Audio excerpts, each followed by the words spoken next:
I have been hesitating a bit to make this video, hence why it has taken a long time to publish it. This hesitation is primarily based on the fact that I'm aware of how subjective this topic is, and because of that I have been fearing how my subjective thoughts could come off as generalizing. So it's really important to stress the fact that these thoughts are still based on my own experience and comes from my own situated perspective in this art world. I do not intend to sound instructive or more knowledgeable than others. It is more than anything reflections and ideas that I like to share to stir conversation on the topic. I will continue with the last two paintings of the series I started in my previous video. If you want to see the full process of this series, as well as hear the reason why I quit Instagram, I suggest that you can watch that first. In this video, I want to give less empathy on how I think Instagram in particular is bad, because it is a bit unconstructive, and I'm aware of how this approach could also end up sounding contradictory, as I would tell this from another social media platform that socially and ethically might not be so much better than Instagram. Instead, I want to put more emphasis on the action that can be done to this, to speculate about a hypothetical social media platform that embraces and brings forth artistic people's capacities rather than suppressing them. I would be a hypocrite if I started blaming others for using Instagram also. Even if I took the decision to leave this particular platform, I'm still very much entangled in and devoted to content produced by the two giant tech firms that is Meta and Google. I use Facebook and WhatsApp on a daily basis to communicate with my friends and family and to orientate myself about social events taking place. Google keeps me in a tight grip as I'm dependent on several of the tempting platforms, not the least YouTube itself. I gladly offer my own data for free in exchange of their entertaining and helpful applications, well knowing of the fact that their helpfulness is a thick disguise to cover up their relentless aim to keep me engaged and hooked.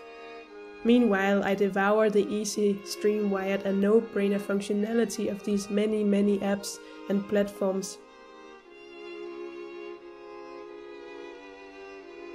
One very alarming thing that has become apparent to me during this last year is how it makes us users lose the grip of the most fantastic part of the internet, namely its potential for creativity. The ability to create, to program, to shape the internet in exactly the ways we dream of. The internet has endless of possibilities, yet we see ourselves stuck on the same platforms that frankly allow us next to no access to these possibilities. The Dutch professor of art and network cultures at the University of Amsterdam, called Gert Loving, says quite well in his text Extinction Internet, quote, "Extinction Internet is the end of an era of possibilities and speculations, when adaptation is no longer an option. The morning of the disappearance of the becoming Internet started earlier. When the platform closed off the collective imagination, it feels like another internet is no longer possible. The user as programmer is condemned to live on as a zombie, mindlessly swiping, scrolling, no longer aware of their own activity." End quote. I oftentimes think back on my very early internet days with awe and, to be honest, a sense of envy of my younger self. At the tender age of 9, I created my own website devoted to the Italian kids comic magazine Witch, and over the next couple of years, my interest in this format took off quite exponentially. I actually learned myself HTML and CSS and even PHP to the extent that I could build up and shape my website exactly the way I wanted. And I was not even alone in this. I shared this experience of learning to code with the rest of the online witch community, as well as some other subcultures I was interested in. We shared knowledge between each other and regularly visited each other's websites to engage with them, to participate, so to say, in our micro-communities that flourished among us. In my childhood as well as my early teenagehood, I was indeed what you would call a computer nerd. and meanwhile my parents would at times be worried about me spending so many hours in front of the computer, they could not have foreseen that this amount of screen time would be the norm for internet users many years later. Since the heyday of my website building, I have gradually gone out of coding training, to the extent that it now seems as cryptic and mentally exhausting for me as it probably does for the majority of internet users. But I still remember strongly the immense satisfaction that came with the magic of seeing these lines of codes translating into something completely personal and fitting with my specific desires. It is, in a way, absurd to think that a 10-year-old me would be better at coding than the 27-year-old me, and it's also kind of untrue, because coding is not so hard. In some cases, coding is probably a lot easier than trying to fit a multi-sensory art installation into a small Instagram square. If somehow this form of satisfaction could be shared with the everyday internet user, and if somehow coding could be made normal, if every internet user knew how to code, Instagram would just end up looking extremely boring and unattractive, only being able to share images and films that adhere to a very specific format, and after that have no saying in how these images are presented.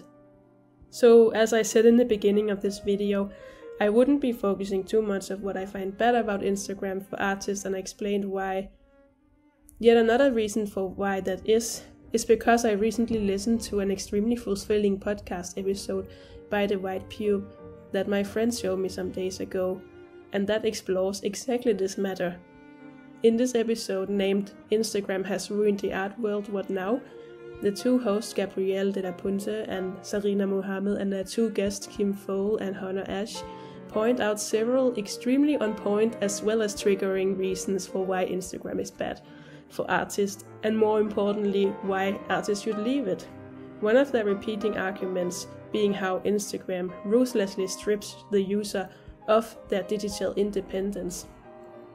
The most exciting part of this episode, however, is that they actually have a solution towards this problem. They propose a way in which artists can leave the platform and still feel like they are part of the online art community. They are working on a database that is driven through really simple syndication, or more commonly referred to as RSS code. The only requirement for an artist to be part of this platform then is to implement this RSS code to the website or the place that they prefer to show their art online. Also, learning code individually is kind of involved in this shift. The requirements are absolutely minimal. I'm honestly really thrilled about these news, and once the idea will materialize, which I really hope will be soon, I will not hesitate a minute to join this network. Because I think that what they are proposing is indeed a social network rather than just a social media.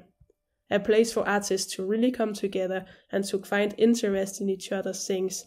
I also think that this implementation could maybe encourage people to become more creative with how they use the internet, and maybe start thinking about the benefits of having a website, if the website could be part of this bigger network.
For the last bit, I want to return to the paintings.